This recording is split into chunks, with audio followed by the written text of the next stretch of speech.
Hi everybody, I'm Ann. I didn't know we were recording. Blooper time! I'm gonna take you to the herb garden today. Give you a quick little tour of some stuff that we've got growing on. Come on! As you can see, if you look around, and I'll have Kai kind of push the camera over that way, I have a bird sanctuary area going on, and it's looking really good. Lots of native flowers and sunflowers going on. The trumpet vine is looking beautiful to invite the hummingbirds in. And she's growing bread too, guys. There's weed here too.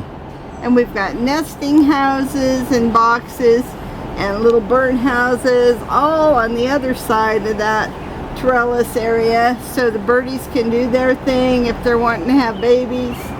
Got food, water, shelter for them. Trying to get this to where we can get this known as a national wildlife area for the birds. So it's kind of neat. I like the water wigglers. It keeps the water moving. Need to find a brand that lasts a little better, but they are pretty cool when you get them working really good. Also got some solar pumps, and when the sun's going, it charges them up pretty good. But anyway, that's our bird sanctuary area, and we got birdies coming from all over, and it is just wonderful. And we've got... Show them the wheat closer up. And explain that this one, it's wild.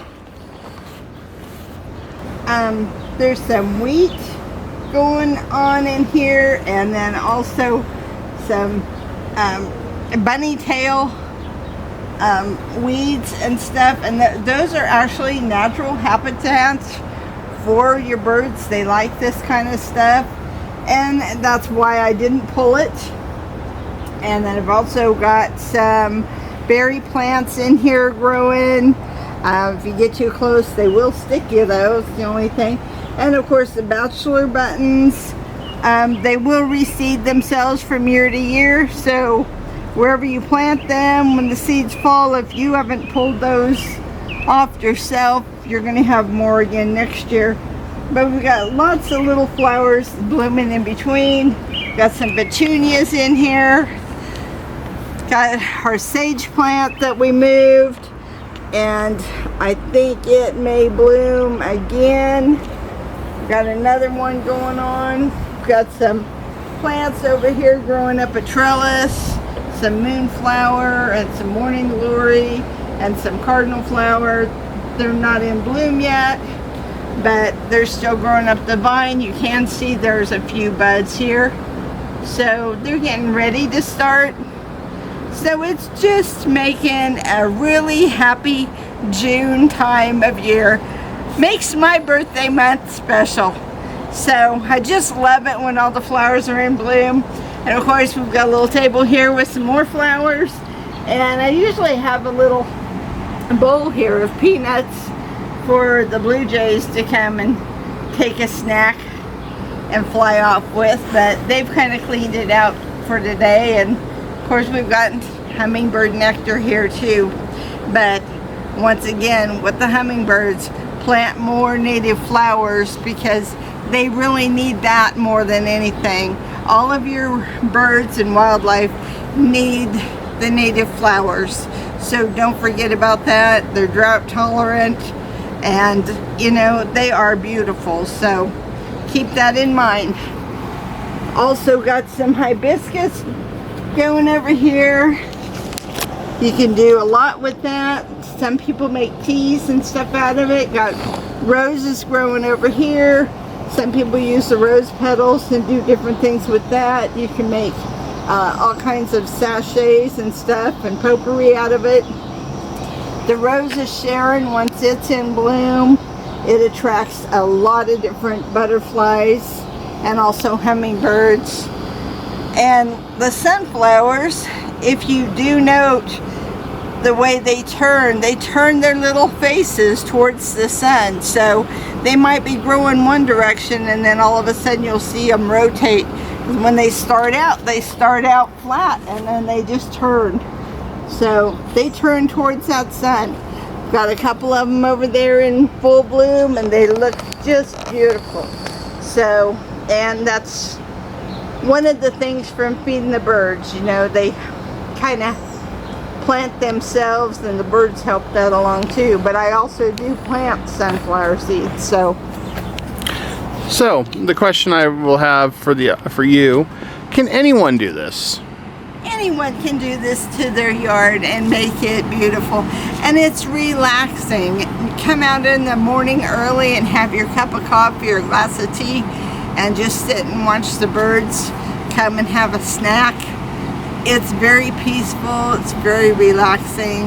The doves are just absolutely amazing to watch, and they will eat that food off the ground that the other birds throw out. So that's another good thing about them. And you get all kinds of different little groups that'll fly in, and we've even got the little dove nesting boxes up in the air high for them too. They're up on poles, and they're kind of covered now by the trumpet vine, but we do have areas in mind for them. So, and then I pick up bird houses wherever I can until I start making some of my own. So now, would you say that this is an expensive hobby to do birds, or can a person starting out start small and not spend a lot? You can start very, very small and reasonable and put yourself out that you're going to feed maybe 3 times a week or twice a week or whatever. When you put the food out, they're going to come. And once there's a pattern, they know when you're going to feed them, they'll be back. So you don't have to have as many feeders as we do. I like varieties, so I make my own mix, and I have a blend that brings in all kinds of different birds. And so the more different birds I have, the more I like. I kind of keep track of it, but then that's something I like to do. So everybody's got their own. You can add to it, and the more you add to it, like I said, native flowers are important.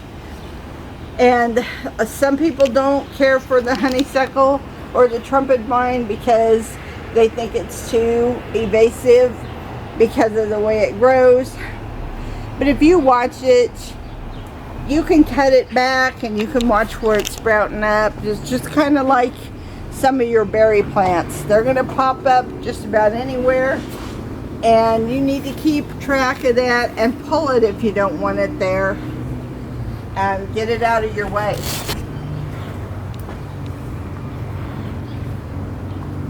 I don't know if you can kind of tell some of the birdhouses and stuff underneath the trumpet vine and the honeysuckle. That's a mixture of both, and I've got about 3 different kinds of honeysuckle mixed in with the trumpet vines, so it gives the birds and butterflies some variety. And then I can keep little bird feeders actually hidden underneath there too, so I like to do that. And of course I've got some more big sunflowers growing around the nesting boxes, and it gives them camouflage in a place where they can get in, and it keeps the cats away from them too, so that way they're safe from the predators. We've got more over here, different types. The little Oreos, they prefer the grape jelly and the oranges and stuff, and then I like to put out the little swings, and I usually keep water out in different containers and areas for them as well. Over here I keep my bird seed in different barrels, and I've got it marked so I know what I got, and then I keep it tarped up and covered so I don't have to worry about the rain messing it up. But this is kind of the start of my herb garden, and I purposely have let this basil flower so I can show you Once they start to flower, they look beautiful and they will attract your butterflies and some of your other pollinator insects. But if you want this to bush out and become bigger, then you need to pinch these off. And usually I cut them, but you can just break it off.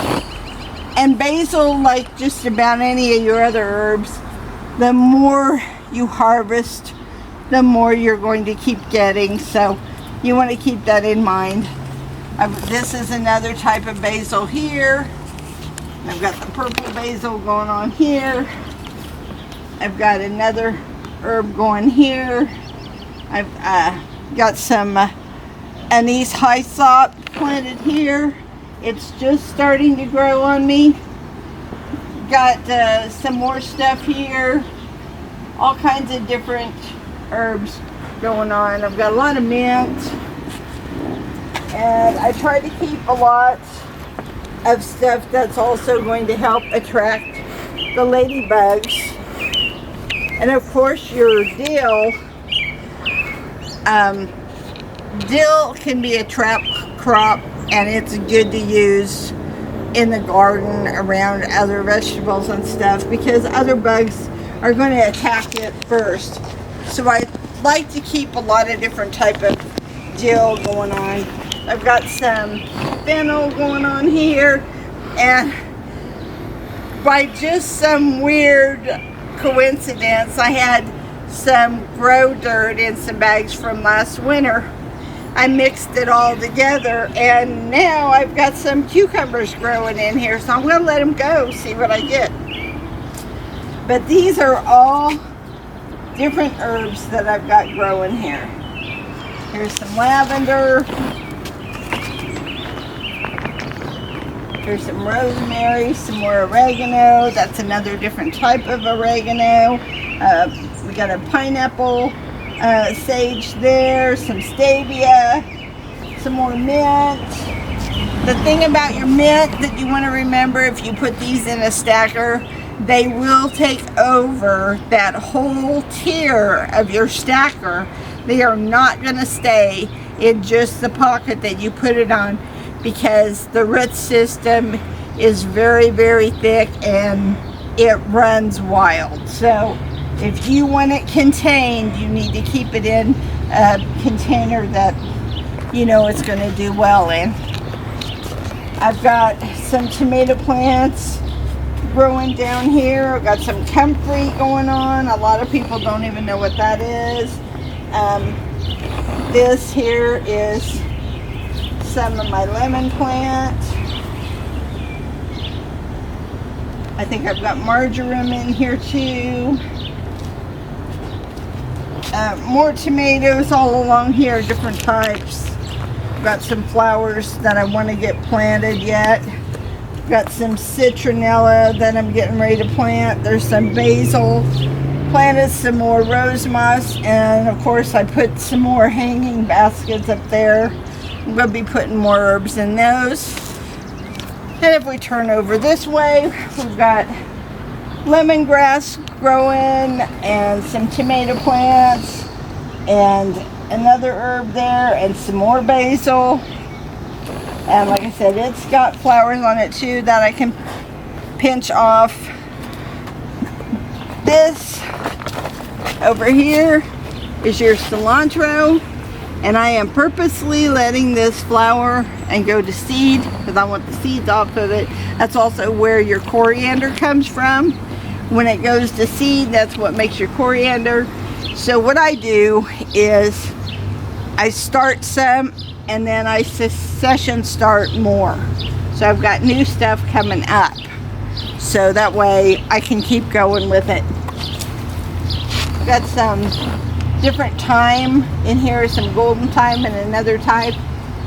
Some garlic chives over here, more mints in through here. This is a licorice basil, and it really does have a strong scent to it. And like I said, all of these flowers, I'm getting ready to pinch them off. This one I'm probably going to put in a bigger pot because it's going to keep on growing. This one here, I planted as a trap crop, and something is really going to town on it. I haven't caught the little varmint that's eating it, but I will. Got some more basil and some sage going on.